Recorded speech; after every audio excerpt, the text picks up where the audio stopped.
नमस्कार दोस्तों, स्वागत है आपका एनवायरनमेंट एंड सस्टेनेबिलिटी चैनल पर। मैं हूं प्रमोद मोहंती और आज के इस खास वीडियो में हम लेकर आए हैं जुलाई 2025 के सबसे इम्पोर्टेंट, ऑथेंटिक और वेरीफाइड एनवायरमेंटल अपडेट्स।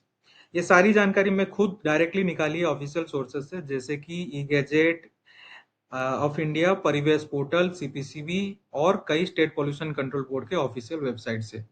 तो अगर आप स्टूडेंट हैं, इंडस्ट्री प्रोफेशनल हैं या एनवायरनमेंट के फील्ड में काम करते हैं, ये वीडियो आपके लिए एक कंप्लीट समरी है। एक जगह सब कुछ आपको मिलेगा।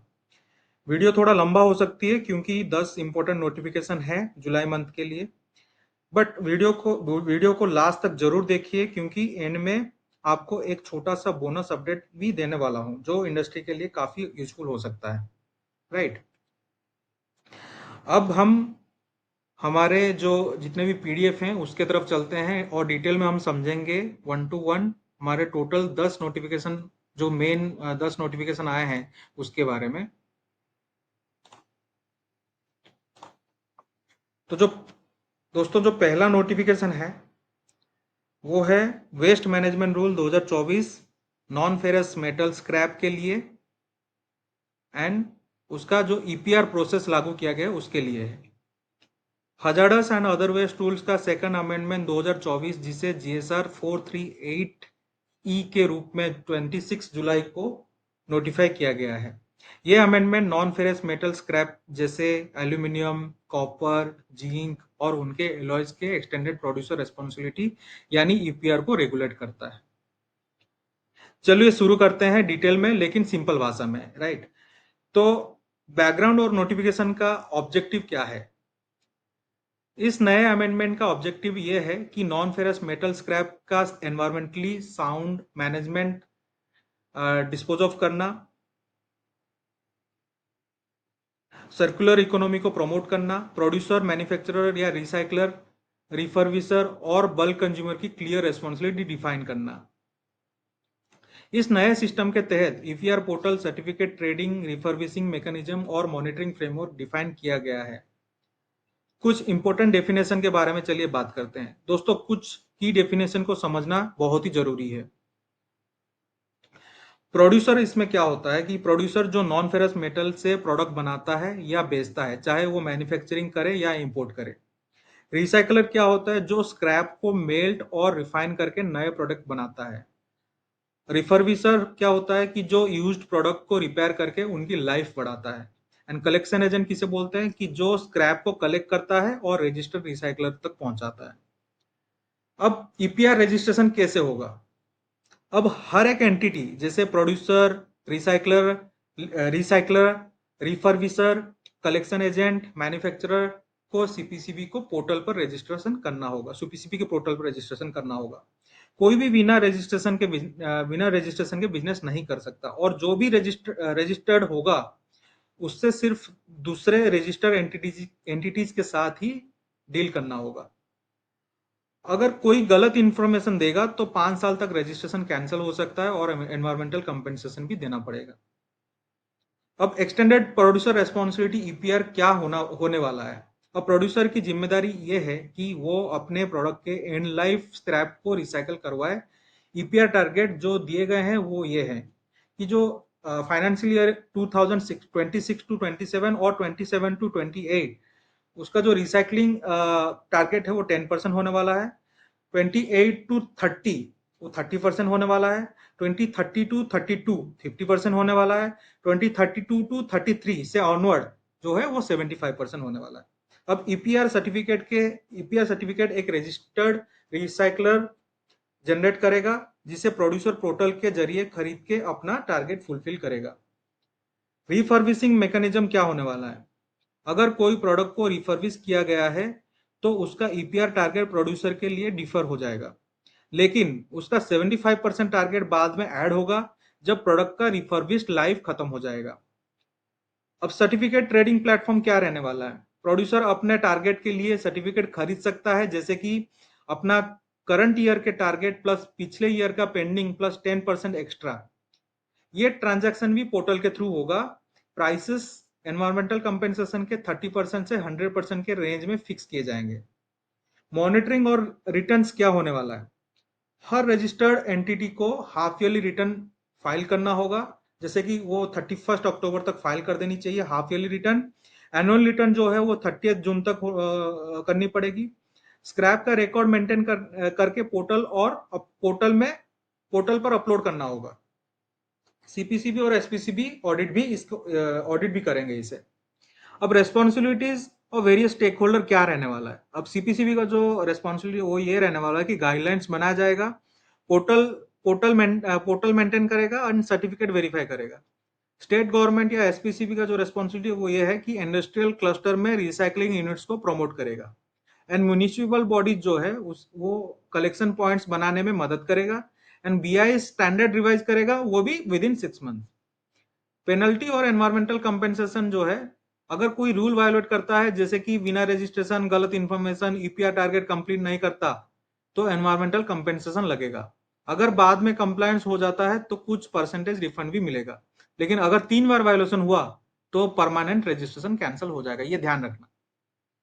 ठीक है, तो इसका अभी कंक्लूजन क्या निकल के आता है, तो दोस्तों ये the details of hazardous and other way second amendment rule 2024 जो अप्रैल 1 तारीख 2026 से लागू होंगे। ध्यान रखिएगा, ये आज अभी अगस्त 1 2025 चल रहा है, ये 1 अप्रैल 2026 से लागू होंगे, ये जो नोटिफिकेशन आया है। ये स्टेप इंडिया के लिए एक इंपॉर्टेंट कदम है टुवर्ड सर्कुलर इकोनॉमी और वेस्ट टू रिसोर्स मैनेजमेंट। अगर आप इंडस्ट्री में हैं या एनवायरनमेंट के स्टूडेंट या प्रोफेशनल हैं तो ये अपडेट आपके लिए बहुत रिलेवेंट है। वीडियो के डिस्क्रिप्शन में नोटिफिकेशन का लिंक दिया गया है, चेक जरूर करें। ठीक है, अब हम सेकंड नोटिफिकेशन की तरफ चलते हैं। ये क्या कह रहा है कि सेकंड नोटिफिकेशन ये है कि SO2 कंप्लायंस, जो सल्फर डाइऑक्साइड का जो कंप्लायंस डेडलाइन है वो एक्सटेंड कर दिया गया है फॉर थर्मल पावर प्लांट्स। ये एक MOF का नोटिफिकेशन है, ये 11 जुलाई 2025 को आया है। ठीक है, तो इसका ये नोटिफिकेशन का क्या कहना है, चलिए हम डिटेल में डिस्कशन करते हैं। 11 जुलाई 2025 को ministry of environment, forest and climate change ने ये notification mainly thermal power plant के लिए जारी किया है, जो पावर प्लांट कोल या लिग्नाइट पे चल रहे हैं, है ना। और इसमें बात की गई है, इसमें क्या बात की गई है कि उनके SO2 एमिशन स्टैंडर्ड्स की डेडलाइन को एक्सटेंड करने के बारे में बात की गई है। पहले तो बैकग्राउंड समझ लेते हैं, इसका क्या बैकग्राउंड है। 2015 में SO2 का एमिशन नॉर्म्स लाए गए थे, लेकिन टाइम टू टाइम उनमें चेंजेस होते रहे क्योंकि काफी प्लांट्स ने बताया कि एफजीडी सिस्टम लगाना टेक्निकल और फाइनेंशियल मुश्किल है, सप्लाई चेन वीक है। कोविड के बाद डिमांड बढ़ गई लेकिन सप्लाई उतनी नहीं हो पा रही थी, इसलिए एमओएफसीसी ने इन कंसर्न को ध्यान में रखते हुए एक नया नोटिफिकेशन इशू किया है। अब इस नोटिफिकेशन में क्या क्या चेंजेस लाए गए हैं उस पर आते हैं।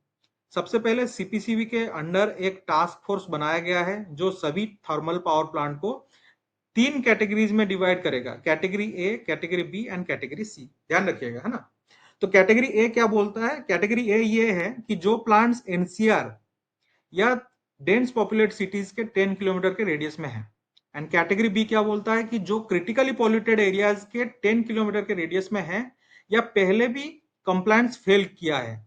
एंड कैटेगरी सी क्या होता है कि बाकी के सभी प्लांट्स जो ए या बी में नहीं आते।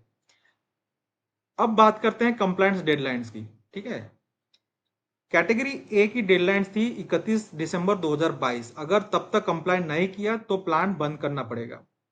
कैटेगरी बी की डेडलाइन एक्सटेंड करके 31 दिसंबर 2025 कर दी गई है, उसके बाद नॉन कंप्लायंट प्लांट को क्लोज कर दिया जाएगा। कैटेगरी सी के लिए भी सेम डेडलाइन 31 दिसंबर 2025, लेकिन अगर कोई प्लांट पहले से क्लोजर डिक्लेयर कर चुका है तो उसको नए SO2 नॉर्म्स फॉलो करने की जरूरत नहीं है। इस नोटिफिकेशन से क्या इंपैक्ट पड़ता है, पावर इंडस्ट्री को थोड़ा और वक्त मिल गया है कंप्लायंस के लिए। एनवायरमेंटली सेंसिटिव जोन्स में स्टिल स्ट्रिक्ट नॉर्म्स लगे रहेंगे। कंसल्टेंट और पॉल्यूशन कंट्रोल बॉडीज को एक नए शेड्यूल के हिसाब से मॉनिटरिंग और एडवाइजरी देनी पड़ेगी। तो दोस्तों ये नोटिफिकेशन एक बैलेंस क्रिएट करता है, पब्लिक हेल्थ और एनवायरमेंटल प्रोटेक्शन के साथ साथ इंडस्ट्री फिजिबिलिटी को भी कंसीडर करता है। अगर आप एक कंप्लायंस ऑफिसर हो या स्टूडेंट हो या रिसर्चर हो तो ये नोटिफिकेशन जरूर पढ़ना चाहिए। आप फुल डॉक्यूमेंट का लिंक मेरे वीडियो के डिस्क्रिप्शन में देख सकते हैं। अब थर्ड नोटिफिकेशन की तरफ चलते हैं। सीपीसीबी बोर्ड रिकॉन्स्टिट्यूशन जो हुआ है वो 15 जुलाई 2025 का एक नोटिफिकेशन आया है सीपीसीबी बोर्ड को रिकॉन्स्टिट्यूट करने के लिए। दोस्तों ये अपडेट सीपीसीबी के रिकॉन्स्टिट्यूशन से रिलेटेड जो 15 जुलाई 2025 को ऑफिशियल गैजेट में नोटिफाई हुआ है। ठीक है।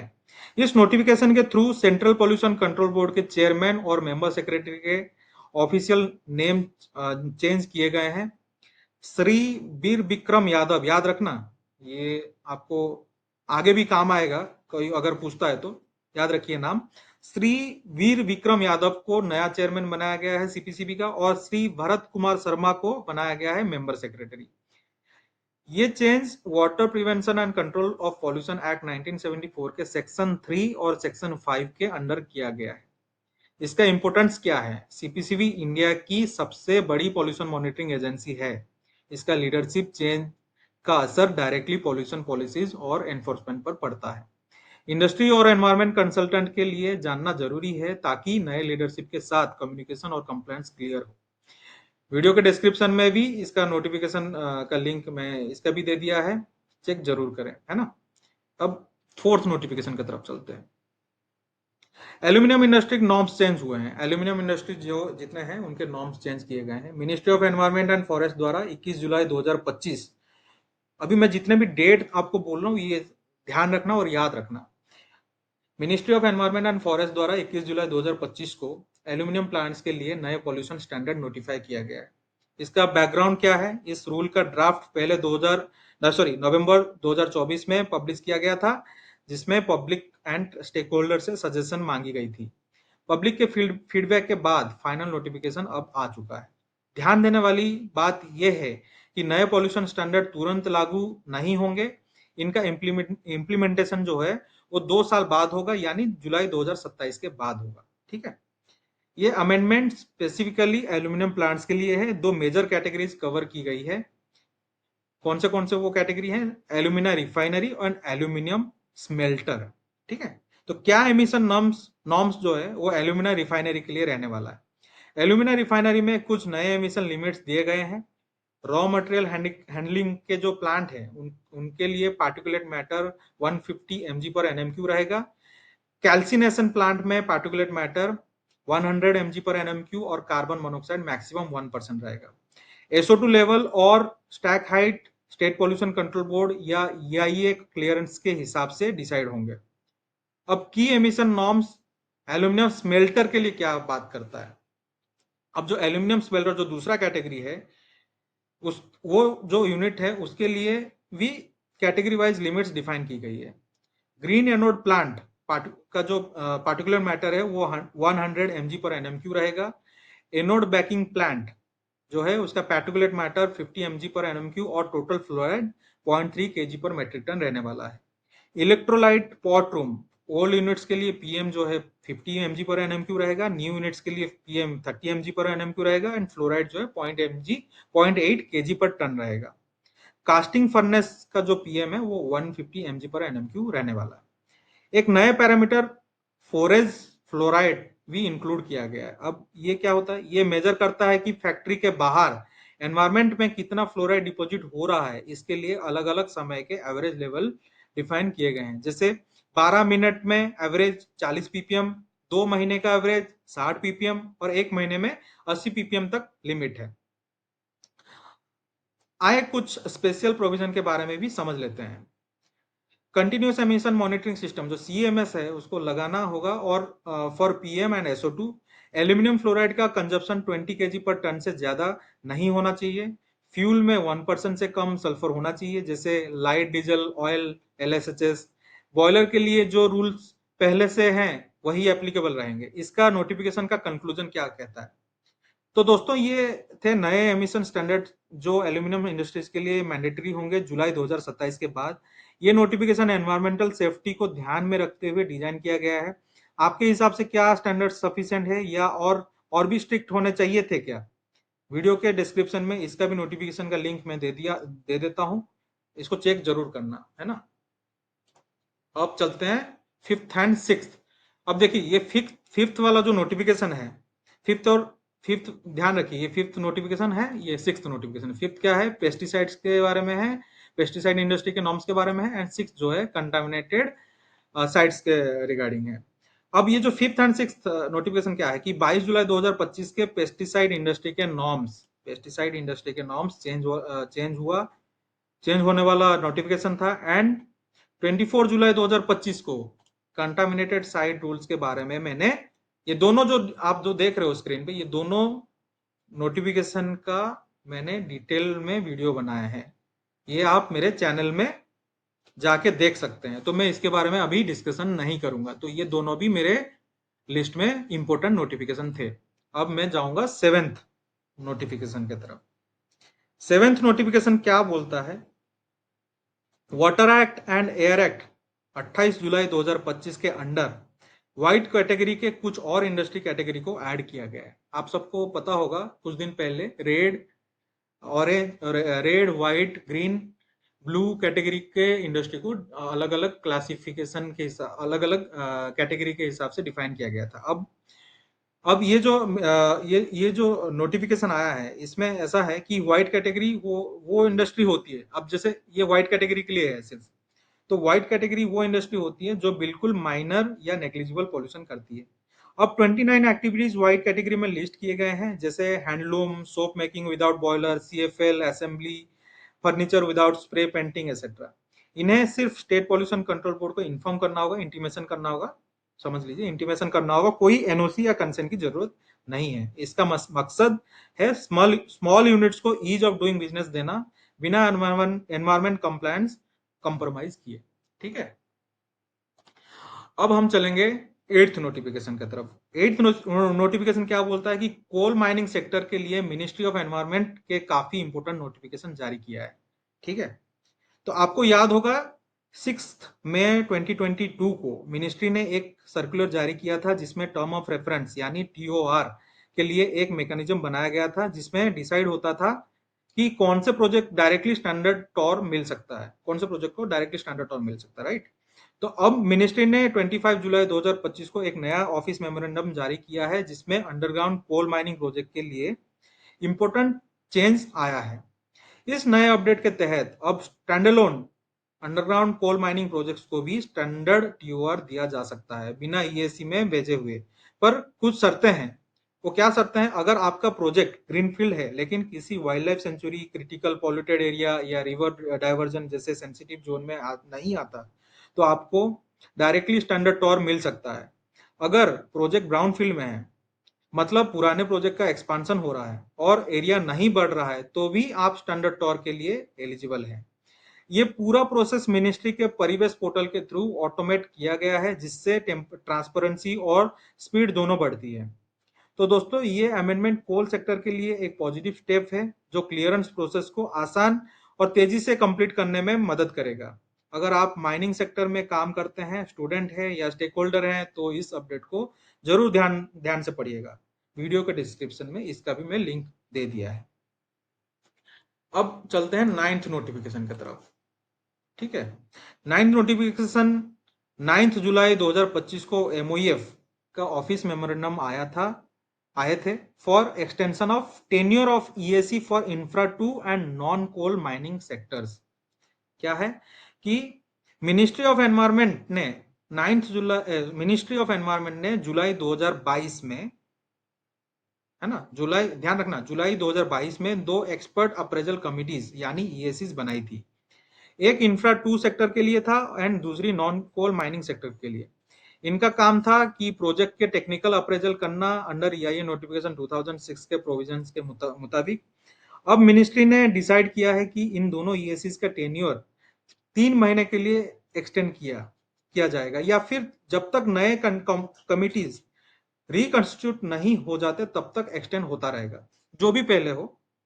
ठीक है, तो ये एक्सटेंशन ईआईए नोटिफिकेशन 2006 के पारा नंबर 5C के अंडर किया गया है, जिसमें ये अथॉरिटी दी गई है कि टेन्योर एक्सटेंड किया जा सकता है एज पर रिक्वायरमेंट। तो अगर आप इंफ्रा टू या माइनिंग सेक्टर का काम करते हैं, तो ये अपडेट आपके लिए जरूरी है। अब चलते हैं हम लोग 10th नोटिफिकेशन। ये हमारा लास्ट नोटिफिकेशन है, उसके बाद मैं आपको एक सरप्राइज बातें बताने वाला हूँ। लाइक आपके लिए एक एडिशन है नोटिफिकेशन के रिगार्डिंग। तो हम चलते हैं 10th नोटिफिकेशन की तरफ। रिवाइज्ड ओसीएमएस कैलिब्रेशन प्रोटोकॉल जुलाई 2025। ये अपडेट ओसीएमएस कैलिब्रेशन प्रोटोकॉल से रिलेटेड है जो सीपीसीबी साइट पे पब्लिश हुआ है। ओसीएमएस यानी ऑनलाइन कंटिन्यूस मॉनिटरिंग सिस्टम। अब पार्टिकुलर मैटर के लिए quarterly in house calibration check होगा और annual performance NABL accredit lab से मैंडेटरी होगा। गैसियस एमिशन के लिए fortnightly zero span check, 3 monthly multiport calibration और एनुअल परफॉर्मेंस टेस्टिंग रिक्वायर्ड है। एफ्लुएंट पैरामीटर जैसे पीएच, टेम्परेचर, बीओडी, सीओडी के लिए भी फ्रीक्वेंसी डिफाइन की गई है। अगर 2 बार डेविएशन थ्रेशोल्ड क्रॉस करता है तो सिस्टम को रिकैलिब्रेट करना होगा। ये रिवीजन ट्रांसपेरेंसी और डाटा रिलायबिलिटी एंश्योर करने के लिए गया है। ठीक है दोस्तों, ये थे हमारा 10 नोटिफिकेशन, जो इम्पोर्टेंट नोटिफिकेशन जुलाई 2025 में आए थे, उसका डिटेल में डिस्कशन मैंने किया आपके साथ। अब चलते हैं, एक एडिशनल चीजें बताऊंगा मैं आपको। वो क्या है कि जो हमारा कुछ ईपीआर के रिलेटेड रिटर्न फाइलिंग है, उसका जो डेट है वो एक्सटेंड हुआ है। ठीक है, तो पहला जो जिसके बारे में हम बात करेंगे वो है पीआईबीओज एंड पीडब्ल्यू के जो ईपीआर वाले हैं, उनका जो रिटर्न फाइल है वो देखिए पहले 31 जुलाई 2025 तक इन्होंने एक्सटेंड किया था 30 जून से। अब उसको बढ़ा करके 30 सितंबर 2025 कर दिया है। अब अगर मैं अगर आपको दोनों ओपन करके दिखाऊं, ये देखिए, ये पीआईबीओज एंड पीडब्ल्यूपी वालों को 30 जून से 31 जुलाई का टाइम दिया था कि आप रिटर्न फाइल करिए। बाद में इसको एक्सटेंड करके 30 सितंबर कर दिया गया है। ठीक है, अब जो सेकंड ईपीआर है बैटरी रिलेटेड, वो बैटरी का जो ईपीआर फाइलिंग करने का डेट एक्सटेंड हुआ है वो 30 सितंबर तक कर दिया गया है। ठीक है, एंड जो ई वेस्ट का ईपीआर फाइलिंग का डेट है वो 15 अगस्त 2025 तक कर दिया गया है। एंड ये सबको ये सबके अलावा जो जीपीसीबी का जो ऑडिट रिपोर्ट है उसका सबमिशन एक्सटेंड करते हुए जीपीसीबी ने 30 अगस्त 2025 तक का डेट दिया है सभी इंडस्ट्रीज को। ठीक है, तो ये था हमारा डिटेल डिस्कशन। एंड अगर हम अभी हमारे प्रेजेंटेशन में चलें तो आपको एक समरी में दे दूं। समरी क्या था, देखिए हमने जो भी डिस्कशन किया है उसका समराइज मैंने किया है ये पीपीटी में। तो 1/7/2025 इशू डेट मैंने यहाँ लिखी हुई है। साइट कौन से मैंने सिलेक्ट किए थे, कौन से साइट से मैंने लिया है वो भी लिखा हुआ है। एंड डिस्क्रिप्शन, मैंने ये जो डिस्क्रिप्शन दिया है ये कुछ की वर्ड्स को लेकर के मैंने डिस्क्राइब किया है, तो आपको थोड़ा जल्दी समझ में आ जाएगा। तो चलिए चल इसे शुरू करते हैं कि 1 जुलाई 2025 को hazardous waste amendment rule 2025 non ferrous metal EPR के लिए हुआ। 11 जुलाई 2025 को thermal power plant SO2 emission standard के लिए हुआ। 17 जुलाई 2025 को सीपीसीबी बोर्ड रिकंस्टिट्यूट हुआ, जिसमें की हमने डिस्कशन किया पहले भी कि चेयरमैन और एमएस जो है उनके नाम मेंशन, नए नए नाम मेंशन किए गए। 21 जुलाई 2025 को एल्यूमिनियम इंडस्ट्री के लिए नॉर्म्स चेंज हुए। 22 जुलाई 2025 को पेस्टिसाइड इंडस्ट्री के नॉर्म्स चेंज हुए। 24 जुलाई 2025 को कंटामिनेटेड साइड रूल्स 2025 आया। 28 जुलाई 2025 को वाटर एक्ट, एयर एक्ट के जो व्हाइट एक्ट के अंदर जो व्हाइट कैटेगरी के जो इंडस्ट्रीज हैं कुछ ऐड किए गए नए। 25 जुलाई 2025 को स्टैंडर्डाइजेशन ऑफ टॉर जो है वो कोल माइनिंग के रिगार्डिंग हुआ। 9 जुलाई 2025 को extension of expert appraisal committee for infra 2 project के लिए हुआ। एंड 30 जुलाई 2025 को सीपीसीबी ने रिवाइज्ड ओसीएमएस कैलिब्रेशन लाया। एंड मैंने लास्ट में जो डिस्कशन किया वो था कि extension of annual return filing for FY 24-25। ठीक है, तो आज था ये पूरा डिटेल डिस्कशन अबाउट द नए नोटिफिकेशन ऑफ जुलाई 2025। आज के लिए दोस्तों इतना ही। आज थोड़ा वीडियो लंबा हो गया, लेकिन जरूर देखिएगा, क्योंकि मैं हर महीने जैसे जैसे ये जुलाई मंथ 2025 का लेके आया हूँ आपके सामने, ऐसे हर महीने मैं आपको एक समराइज करके, जैसे ये जुलाई का खत्म हुआ तो मैं 1 अगस्त को आपको मैंने ये सारा चीजें प्रेजेंट कर दिया। ऐसे सेम वे में पूरे अगस्त का जितने भी नोटिफिकेशन नए आएंगे वैसे ही सेम वे में मैं 1 सितंबर 2025 को आपके साथ साझा करूंगा। ठीक है, आज के लिए इतना ही। बाकी आप सब अपना ध्यान रखिए। धन्यवाद। Thank you.